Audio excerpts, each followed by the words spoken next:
right. Next game.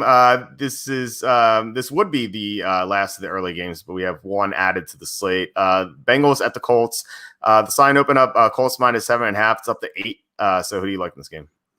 I like the Colts. Obviously, depending on the injury report, you hit on Darius Leonard and Anthony Costanzo being out for the game against the Browns. Massive impact on those. I saw those injuries. Was too afraid to change that pick, though, because I still thought the Colts would win.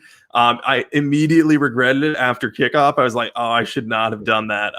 When you're missing a top offensive lineman and arguably the key to the glue piece on your defense at linebacker, it's very hard to stay competitive, let alone cover.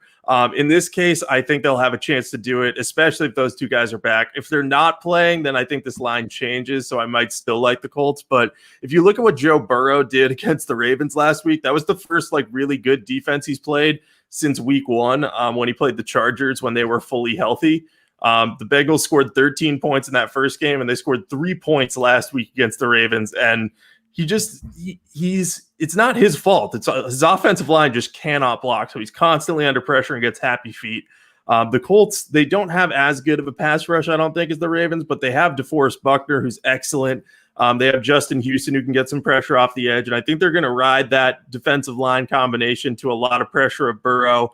I don't think Cincinnati's going to be able to move the ball that well. The Colts are really good against the run. So if they can just make Joe Burrow have to beat them and get pressure on him, I think Indy could win this in a runaway. So I'm going to be on the Colts here for probably 2 or 3 units at minus 8. They're one of my more confident picks in the week, but I do have to see the injury report first just to make sure that I'm not locking in at minus 8 and then they turn out to be down 2 key players. Yeah, that is huge. It's something to keep an eye out on. If those guys are in, I like the Colts a lot. So the Bengals have, as you were mentioning, they've beaten some bad teams, or I guess not lost to some bad teams because they tied the Eagles and then they beat the Jaguars. And the Jaguars, as we talked about, lost 3 starting defensive players in that game.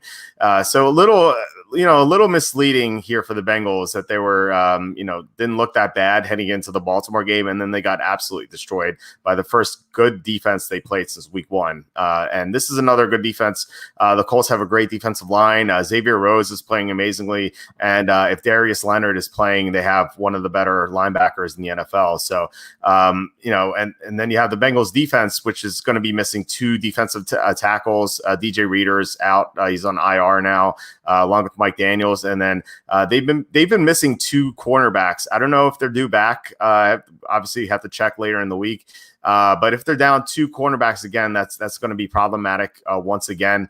It just seems like the Colts match up very well against the Bengals, who don't have a good linebacking core. The Colts use their running backs a lot as receivers out of the backfield, and they use their tight ends. They have 3 tight ends who run a lot of routes. So it seems like I think the Colts should win this one easily. When I was writing this up, for some I don't know why, but for some reason I thought the Colts were at Cincinnati. And I was like, Colts minus 8 at Cincinnati. I'm like, I like that. And I was like, that's pretty good. I'm like, and then the thought popped in my head. I'm like, wait, this is the Colts' 3rd road game in a row because they played at Chicago and at Cleveland, right? And so I went to the schedule to make sure. And then I saw Bengals at Colts. I'm like, the Colts are home. And so I'm like, okay, this is much easier for me. So yeah, if Costanzo and Leonard both play, the Colts might be my top pick of the week. Yeah, I think this is just a perfect time to fade Cincinnati because Joe Burrow got so much early season attention for how he was playing, and I think people ignored the level of competition. We talked about this constantly during the offseason, or at least I did, about Burrow needing time to develop at the next level because he was only really elite for 1 year. He was a 2-year starter, but that first year he was kind of decent, looked like a potential project before he exploded. And I think we're kind of seeing a little bit of that, the flashes of brilliance, but then, he doesn't have enough protection around him to make big plays.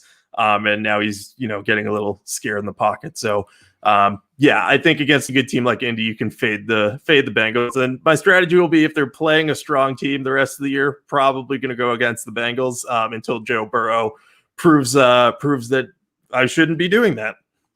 Yeah, I hope the Bengals keep losing for this reason. It'll give them a good draft pick to get a good offensive lineman, and if they have a bad record this year, I don't think people. I should say that the over under win total will be lower than it is heading into 2021, and if they improve their offensive line, I think they're going to be an easy over next year. So I'm just hoping for a better number, and it's not like they're going to make the playoffs this year anyway. So you might as well lose and try to get Penei Sewell in the 2021 NFL draft. I think that would be enormous for them to have Jonah Williams and Sewell blocking for Burrow. Like that would make them a lot better. Yeah, go ahead. No, I was just going to say Sewell would be like the dream pick for the Bengals. Any team that has a good young quarterback that's going to be picking top 5, which, it's probably 1 or 2 teams if we're being realistic. If they can get Sewell, that would potentially be a game changer for whatever offense gets him. Yeah, for sure. I mean, there are a lot of good tackles in this class, but Sewell is, I think, far above everyone else.